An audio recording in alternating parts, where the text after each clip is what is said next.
I had been filming standing up and pulling some clothing items from my closet, and my left leg was just getting really shaky, and dystonia symptoms were acting up, and I just couldn't stand anymore.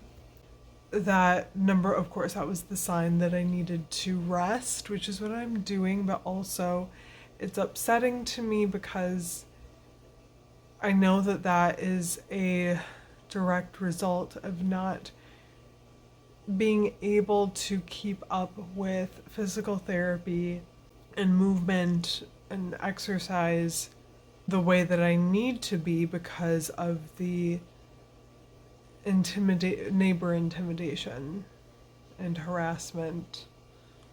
Like just now, right before I sat down, I was trying to feel more specifically what was going on in my left leg. Initially, I was experiencing a lot of spasms throughout my leg. But I was trying to feel also, like, was there weakness going on too? Because when I'm very tired, the dystonia spasms get more activated. You would think the dystonia symptoms would calm down when I'm tired because you'd think muscles being tired would be less active, but often the symptoms and spasms get worse.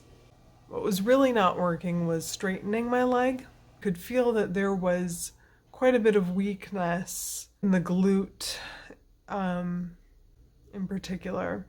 But there's a lot of minute things going on too, so no exercise recommendations in the comments, thank you. That's not the problem. Knowing which exercises, whether strengthening or stretching or otherwise conditioning, knowing what to do is not the problem.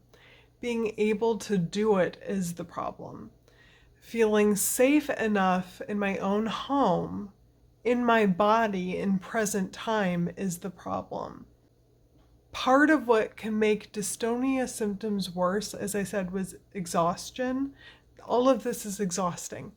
It's mentally exhausting, it's emotionally exhausting, and that leads to physical exhaustion. So dystonia symptoms are worse because of the stress and exhaustion. Dystonia symptoms are also made worse by a strong emotion and stress. And feeling anxiety, feeling unsafe, that also is adding to worsened symptoms. And then my ability to get, regardless of how bad the dystonia symptoms are, if mentally I'm okay-ish, I can get myself on the mat and I can do whatever exercises are accessible.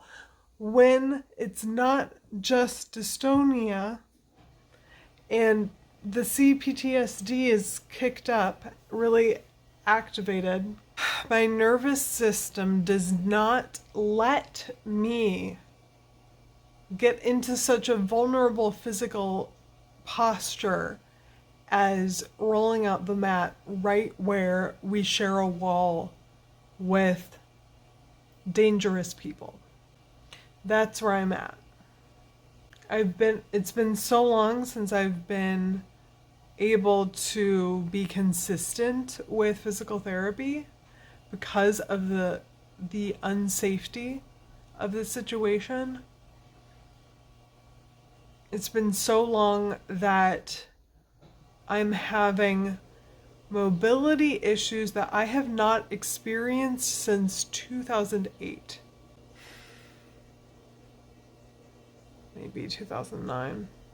Back when I was 19, around then I had a really, really bad, well, I don't want to say bad. Back when I experienced a similar suddenly not being able to stand, there were a lot of things going on in my life that were bad mentally. And it's scary when this happens so suddenly because number one, I'm not expecting it. And number two, because I'm not expecting it, I don't necessarily have an immediate accommodation. And it's also scary because I don't know what this means for the continued progression of dystonia. Ultimately, my symptoms are worse, my mobility is less after, as this neighbor situation has continued, worse off to an extreme than I was before it started. And yes, there's also the weather, and the weather has always been rough on me during the winter. But it hasn't caused these other issues. It just makes it intolerable. So things that were more manageable in the fall, now I cannot manage them. And just a reminder, because this has come up before when I posted about personal stuff, I am not asking for advice. I don't mind people commenting saying that they can relate. If you can relate, that's fine to share that. And I'm sorry if you can relate. That really sucks.